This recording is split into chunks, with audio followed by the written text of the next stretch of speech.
Masechet Shabbat résumé du Daf Kuf Lamed. On commence Bezrat Hashem le 19e Pérec de la Masechet qui va traiter la halachot de Mila pendant Shabbat. Donc on sait bien que la Mila qui se fait à temps,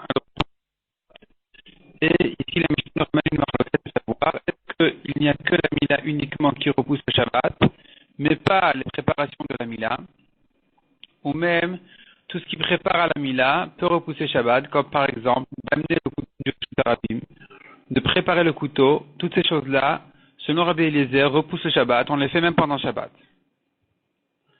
La Gemara ramène que selon ce Rabbi Eliezer, donc déjà dans la Mishnah on voit, quand il porte le couteau, il le porte découvert, que tout le monde voit bien ce qu'il est en train de porter, on rechute Rabim que c'est bien un couteau de Mila, et la Gemara dit que la raison elle est pour montrer combien les mitzvot nous sont chères et précieuses, et que donc il montre à tout le monde, il publie la mitzvah en marchant avec un couteau pour bien montrer que c'est une mitzvah qui repousse le Shabbat. En cas de danger des goïms, où il ne nous laisse pas faire la mila, alors il faut couvrir le couteau que lui-même et encore un autre, de manière à ce qu'on ne le soupçonne pas avoir porté pendant le Shabbat autre chose que ce qui lui est permis. La Gemara raconte encore, à l'endroit de Rabbi Eliezer, on avait l'habitude de couper des bois pendant Shabbat, en cas de mila, pour préparer des charbons, pour préparer du fer, pour en faire un couteau de mila. Donc tout ça fait partie des marchiré mila, des choses qui repoussent le Shabbat, qui peuvent être faites pendant le Shabbat. Selon Rabbi Yossi Agili aussi d'ailleurs, dit la Gemara, et comme ça on avait l'habitude de faire dans son endroit, de manger du poulet avec du lait, en général, parce qu'on ne craint pas le problème de lait de viande, que dans un cas de viande d'animal, mais pas viande de volaille, qui n'ont pas de lait de mer. Donc, ça, c'est interdit que midrabanan en général. Selon Rabbi Yossi Agili, c'est permis a priori. La Gemara dit que dans l'endroit, dans la ville, on faisait comme Rabbi Eliezer, de faire les préparations de la Mila pendant Shabbat. Il le faisait correctement, donc ils avaient le droit de le faire, c'est comme ça qu'ils devaient faire.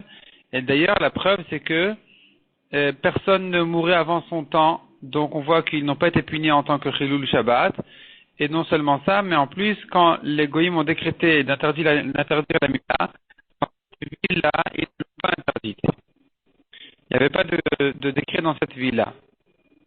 La Gemara dit encore, toute mitzvah qui a été reçue avec joie, comme la Mila, qui se fait avec un grand repas, avec un festin, on est content, jusqu'aujourd'hui, on l'a fait encore avec joie. Donc je reprends, toute mitzvah qui a été acceptée avec joie, comme ce qu'on voit dans David Amalek qu'il était joyeux de la mitzvah de Mila, elle se fait jusqu'aujourd'hui avec joie, avec un repas. Les mitzvahs par contre, la mitzvah qui a été acceptée dans le regret d'Israël, jusqu'aujourd'hui, elle se fait dans les disputes, il se fait allusion au mariage interdit. La Gemara dit que dans chaque mariage d'aujourd'hui, il y a toujours eu une dispute.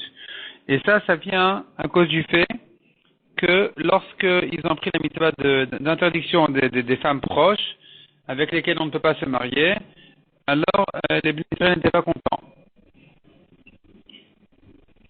Toute mitzvah pour laquelle Israël se sont même mis en danger pour elles, comme Avodah Zarah et Mila, donc pour garder les mitzvot, ces mitzvot-là, elles sont encore bien saisies entre leurs mains.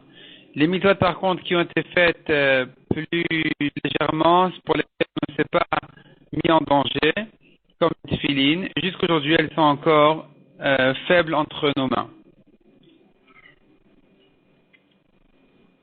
Donc ici, la Gemara ramène l'histoire de Elisha Bal Knafaim qui avait été citée déjà avant dans le Daf même tête. La Gemara raconte encore une fois, ils ont oublié d'amener le couteau de Mila avant Shabbat. Ils ont pendant Shabbat en le portant, en traversant des toits, des cours, sans traverser le Reshut Harabim. Et ça, c'était contre l'avis de Rabbi Eliezer qui permettait de traverser le Reshut Harabim avec le couteau de Mila, et contre les Rabbanan qui ne permettent pas de traverser des toits et des cours pour porter pendant Shabbat le couteau de Mila. Ça allait par contre comme Rabbi Shimon qui tient que les cours et les toits sont toutes considérés comme un seul domaine, et donc on a le droit de porter de l'un à l'autre pendant Shabbat, des choses qui n'ont pas été à l'entrée du Shabbat.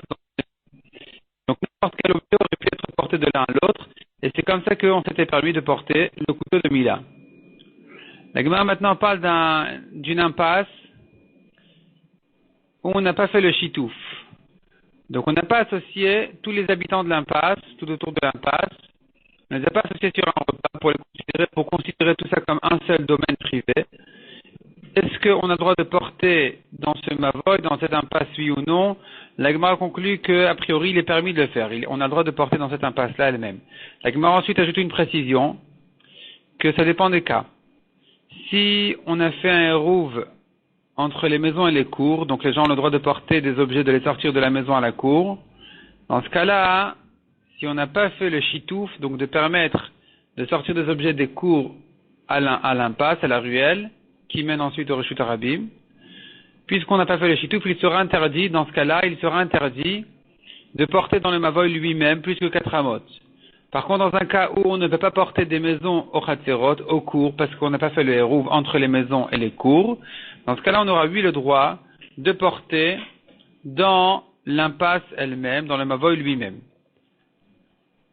La Gemara fait toute une recherche pour comprendre le sens, la raison de cette différence-là, donc dans la halakha, entre le cas où on a fait un hérouv entre les maisons et les cours, et le cas où on n'a pas fait de hérouv entre les maisons et les cours. Pourquoi ça influence sur le mavoy lui-même?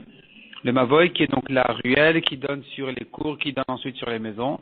Et donc pourquoi est-ce qu'on dit que quand on a fait, le hérouv entre les maisons et les cours, alors c'est interdit de porter dans le mavoy? La Gemara conclut après toute une recherche que la raison elle est que puisque les objets des maisons se trouvent dans les cours, on craint de les porter ensuite dans le mavoy. Alors c'est interdit parce qu'on n'a pas fait le chitouf, on n'a pas fait se sont pas associés avec le mavoy. Tandis que dans le cas où on n'a pas fait le hérouv entre les maisons et les cours, donc les objets des maisons de toute façon ne sortent pas au cours, donc il n'y a plus rien à craindre que de permettre de porter dans le mavoy lui-même.